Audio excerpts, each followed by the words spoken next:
Hey everyone, Cleo here and welcome to my channel. Today I am doing the mid-year book freakout tag because yes, it is already mid-year point. So I'm filming this like on the 23rd of June, so there's really like just 1 week until half of the year is already over, which is crazy for me. Yes, thank you Kat, it is crazy. But so yeah, I'm simultaneously stroking 2 cats here, which is funny because you don't see it at all, so yeah. But so yeah, I wanted to do this tag because it's my first time around that I'm on BookTube when I reach this point of the year, and I really wanted to tune in to my goals. And mostly it's actually quite okay at this moment because for like the first year ever, I think, I am like 6 books ahead of my Goodreads goal. I'm not like a fast reader or anything like that, and I also don't have a like a super amount of time to read. So since I started working, basically the amount of books that I can get done in a year has drastically reduced. And so I'm super happy to see that at this point I'm still very much on track to reach the 40 books a year goal, because at this point I'm already at 26, I think it is at the moment. So yeah, I'm super excited about that. So the mid-year book freakout tag is basically a tag in which you have to like kind of take stock of what you've read so far, what have been the ups, what have been the downs, what are your biggest recommendations, any like new authors you've discovered in the meantime or things like that, in order to kind of get yourself pumped up for the rest of the year, and also to kind of check in with like what do I still want to accomplish for the rest of this year. So if you want to do this tag yourself, I'll have all the questions down below. I'll also be linking the original creators of this book tag and some of the mid-year book out tag videos that I've already seen this year and that I've particularly enjoyed. So the first one is immediately an enormous one, and immediately the first one of which I couldn't decide on one book, and that is the best book you've read so far. Now, I just find it difficult to decide on this one just because I find it difficult to choose between 2 different tones of books. You know, I have, if I go towards the like more serious literary fiction side of my reading tastes, then I can choose between the couple of books that I read in that genre and make one winner. But if I go towards more like the sci-fi fantasy, more like escapist side of literature that I've been reading so far, then there's another book that is on my radar. So I just ended up deciding I'll show both of them and I'll decide which one of these is the best book at the end of the year, if I decide to really go for like a fixed ranking. So the first one on the literary fiction side is The Colorless Sakura Tazaki and His Years of Pilgrimage by Haruki Murakami. I will mention this book again later, so I will go into it more at this point, but basically I just really found myself connecting to this story, to this character, and even though the story is really small and stays small, I really thoroughly enjoyed it and found it to be very beautiful and emotional in its own right. And the second book is also a book that I'll be mentioning later on again, and that is Skyward by Brandon Sanderson. So this has been read by a lot of people. This was published at the very ending of 2018, and a lot of people are thoroughly enjoying it. It is a YA sci-fi book, so it's his first YA sci-fi. It's also the first YA that I read by him. And while his writing style is different than when he's writing YA, and it's more like a little bit simplistic, it has a very different tone to it. I'm definitely also enjoying this in its own right.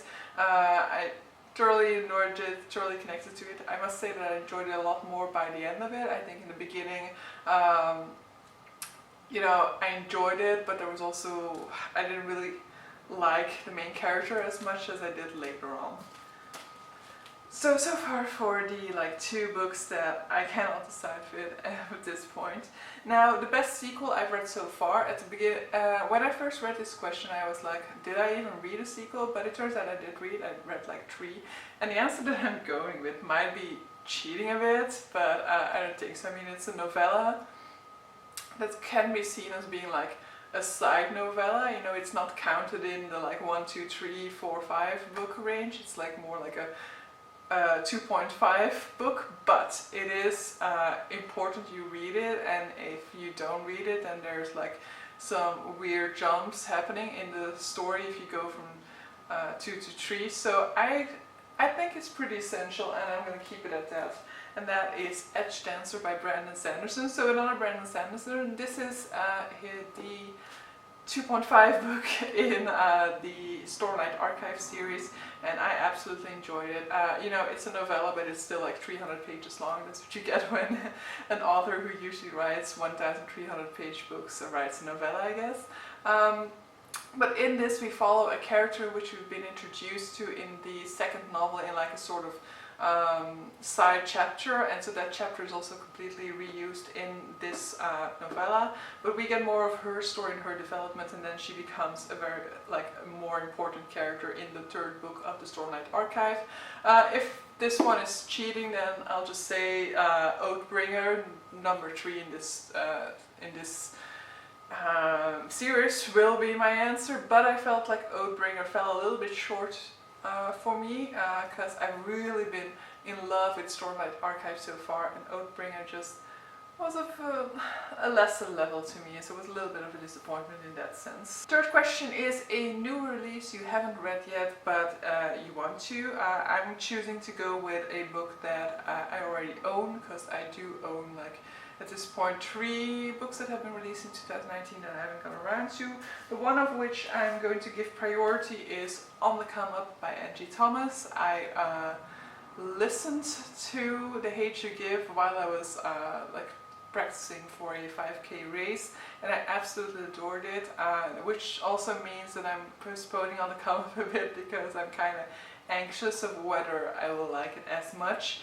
I haven't heard too much about it, which makes me think that either everybody is procrastinating on this one, or it's not as good as The Hate You Give. But in any case, I definitely want to give it a go. It is about, as far as I know, it's about a girl called Bree, and she really wants to become a famous rap singer, and that's really basically all I know about it. So, but yeah, that's definitely on the agenda for this year.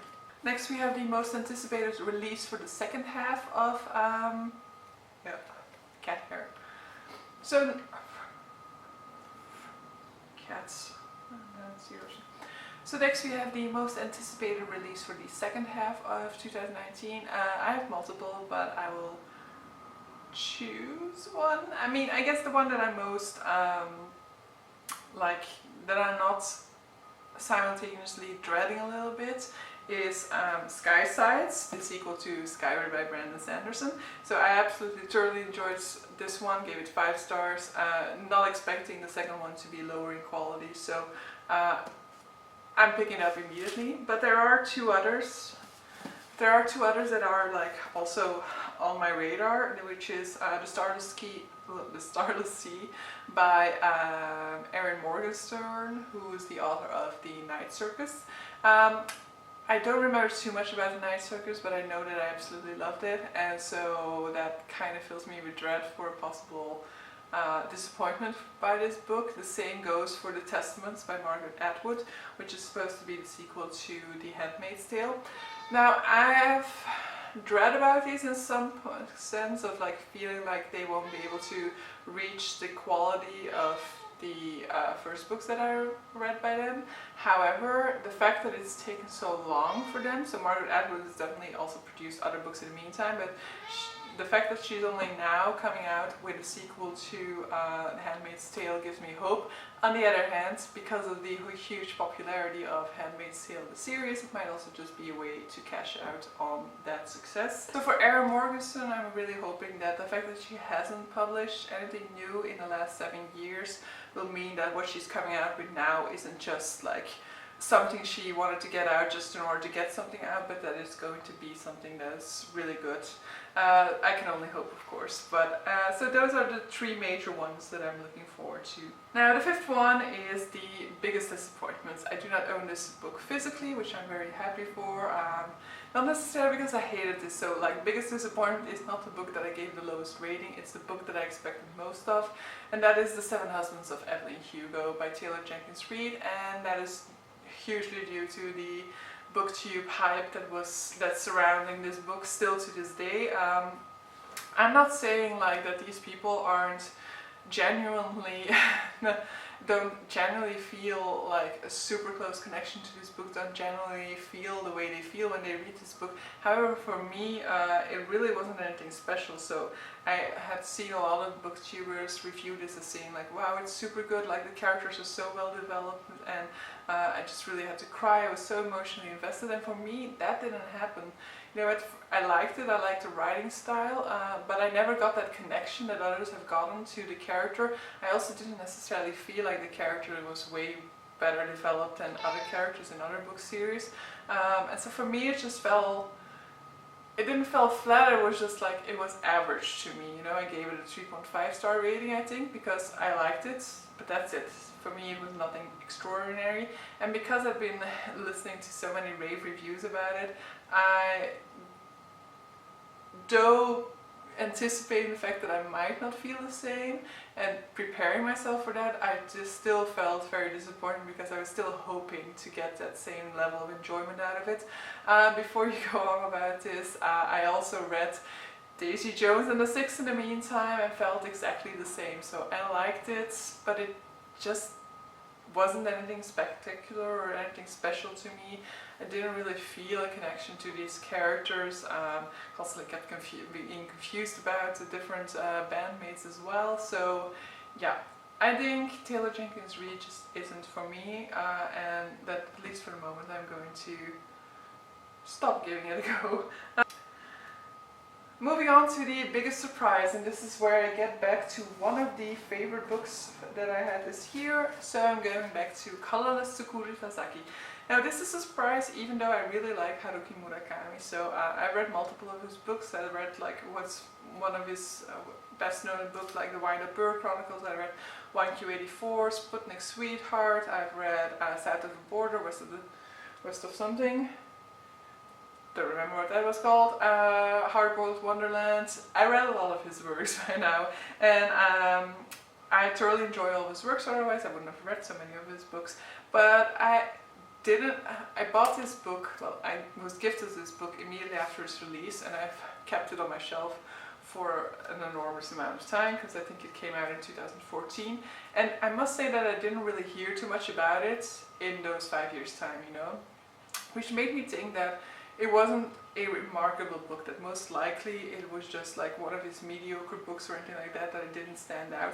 And maybe it doesn't, but to me it was definitely a standout, and it's definitely touched me. So this is more, it's a different side of his work than that I've read so far, so maybe that's also part of it. But it's more on the contemporary side, and I've mostly been reading more of his whimsical, fantastic, weird stuff. And so this is definitely more accessible to most people as well, but I really enjoyed it. It's very much a story about a person who feels like he is colorless, like he is not nothing extraordinary, like all the people surrounding him are a lot more have a lot more emotion, a lot more personality to them than he does. And so when he is young, this sense is also heightened because he's part of this group, and he considers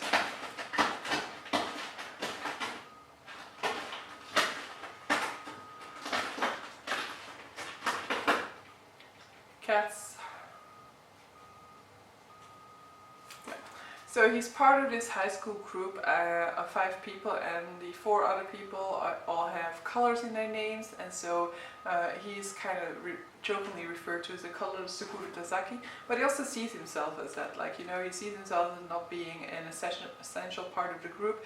He sees like these 4 friends as being like standouts in their own right, as contributing something to the group, and he sees himself more as like tagging along, as the person that they tolerate more than as the person who's actually contributing to the group. And one day they kind of oust him from his group, and they don't really give an explanation except like, yeah, you know why, and he doesn't go into this because he's afraid to. And years later he's still like kind of struggling with his identity, and he's starting to date this new girl, and she tells him like, you need to go back and you need to find out what happened because you will never be able to move on if you don't. But I really love this. The story is not like doesn't have the huge scales or stakes or anything like that. It stays very small, but I absolutely adored it because of that, and I really felt a connection to the main character. There have been some critiques about the ending, but I think the ending is ideal. I think the ending shows that it doesn't really matter what happens in the end, because, you know, the character development happened nonetheless, and that's the most important part of it. Okay, and so I really encourage you to read Colorless Sakura Tasaki if you like Murakami's works. If you don't, I think it might be a good one to go into his works, just because it's not too weird. On the other hand, it might be better to jump in straight into the entire weirdness of his works. Then we come to favorite new author, either a debut author or an author that is new to you, or to me in this case. I went through the list, and there are a couple of authors which are new to me. However, I wouldn't say that I love their work so much that I want to specifically emphasize them. But there is one that I read that I do think fits in here, and that is Khaled Hosseini's A Thousand Splendid Suns. So Khaled Hosseini is mostly known for his Kite Runner, which I didn't own, so I chose to read this one first. So A Thousand Splendid Suns, in which we are following two females trying to navigate the landscape of Afghanistan. We go through an entire, I don't know how much time we go through, but we go through like a couple of decades of Afghan history, in which we see the position of the female change a lot as well. And so we kind of follow the story along with them and see like the way females get empowered and that power is taken away again, and how these females deal with it in their personal histories. I really liked it, and I definitely think I will be reading more of Khaled Hosseini's works. Definitely I want to read The Kite Runner now. Then we get to one question that I'll be skipping, and that is newest fictional crush. I don't really get crushes on characters anymore, and when I went through the list of the books that I've read so far, there's definitely not like a character that would qualify, definitely not as new. I guess if there's like one crush that I would have, I would say like it's Kaladin from the Stormlight Archive, but he's not really my crush. It's more like the one guy I really want to see end up well in that book, to see end up with a certain person, to see like surviving and things like that. So I'm skipping this one because there's not really anything for me to answer there. Next one, however, newest favorite character, is a kind of surprise to me as well, because at the beginning of this book I definitely didn't think that it would be this character. But it is Spensa by Skyward. Now the reason I'm choosing this one is this character is totally different from me. So Spensa grows up in the background of like her father has fled from a major battle, and so he's considered a coward, and she's considered a coward by association. And so she becomes very brash, you know, she's constantly giving like these I will kill you and drown you in your own tears, or I will you know, stand over your corpse and do a battle dance. Stuff like that is what she will usually be saying. So she's constantly trying to like show how courageous she is, how fearless she is. And so at first it didn't really work for me, you know, it was so over the top, it was so extreme that I was like, I got kind of irritated with it even a little bit. But then we are shown throughout, when we go further into the book, that it's just a way for her to deal with her insecurities, and for her to kind of put up a sort of like shield, so like to keep people from seeing the vulnerability inside, to keep people from attacking her or considering her to be something that she is not, and that she's actually totally doubting her own bravery, that she, like, her biggest fear is to be a coward, and she's constantly struggling with that throughout the book. Like, if I think a certain way, does that mean that I'm actually a coward? And you kind of see like that in reality, this brash personality that she's putting on is kind of a way for her to deal with anxiety. And so she felt like a very real character for me in that sense, and I kind of got to love her, like her impulse for brashness, and yeah, her impulsiveness in general. So even though she's very different from me, I really love this character as a whole, and to see a totally different way of dealing with anxiety than the way that I would, for example, deal with it. Which is not to say that this way is a bad way, my way is a good way, or anything like that. Everybody deals with anxiety in their own way, and I don't think there's a good way or a bad way to deal with it. So the next one is a book that made you cry. While I cannot literally confirm that I cried on this book. I mean, I'm really not sure at this point. I will definitely have been tearing up for it, and that is A Thousand Splendid Suns by Khaled Hosseini, which I discussed earlier. So as you can imagine, with the fact that we are seeing females going on the road to empowerment and then having that power taken away, this leads to some very traumatic experiences, to some very dramatic and tragic events happening in these females' lives, and so yeah, I definitely teared up at certain points in this book. On the opposite end of the emotional scale, we got a book that made you happy, and while I didn't make, I would say like majority of people probably choose like a cute and fluffy contemporary for this one. I'm choosing Skyward by Brandon Sanderson because I also read a contemporary, but that contemporary was a little bit of a disappointment to me, so I cannot really I'm not really going to name it. So yeah, I'm not really going to name that one for this one, but I definitely loved like a lot of the banter that is in this. So there's a lot of banter between Spencer and like her flight team, but also there's like this robot ship that she discovers at some point, and there's also a lot of fun banter in there, and just the character of Doomslag is also just hilarity. So I'm going with Skyward. And so we're almost at the end. So the second to last question is the most beautiful book you've bought so far, and that is Gingerbread by Helen Oyeyemi. So another recent release that I definitely need to get to, because this is just a stunner of a cover. I don't know too much about it except that it's inspired by the Hansel and Gretel fairy tale. But I think it's something like, it's implied that the mother of the main character came from whichever is the fairy tale world of Hansel and Gretel, and that she learned there how to make this wonderful gingerbread that everybody's raving about, but that's the only part of the setup that I know anything about. And then the final one, and so the final question is what books you need to read before the end of the year. There are a lot of books, so I have a list of 19 books that I want to read in 2019. I will link the video down below, and on that one there is one behemoth that I'm definitely putting off on, and that I should most likely put in like my July or August TBR just to make sure that I'm gonna get to it by the end of the year. And that is, I can almost not hold it up, War and Peace by Leo Tolstoy. Why am I making myself do this? I read Anna Karenina by him. It took me a month to finish it, but I really loved it. I find Russian literature to be super confusing. I'm always confused about the names and about like the patronyms and things like that, and then they have nicknames that I don't think look like their normal names, and then halfway through the book you realize that two characters you thought were different people are actually the same person. So yeah, it is quite difficult for me to get like to follow a Russian novel normally, but I must say that I really loved Anna Karenina, and I also read Crime and Punishment by Dostoevsky, and while I didn't necessarily enjoy the act of reading it, I really loved it in hindsight. I really loved the ending of the book, and probably the same for Anna Karenina. I will see if I get through this behemoth, so it tops off at like, well, this is some notes, so we'll leave those out, at 1,215 pages. And this is not Brandon Sanderson's 1,200 pages, this is slow agony, so we'll see how I get through it, but I really hope to read it, and I would very much want to see for myself what this one brings to me.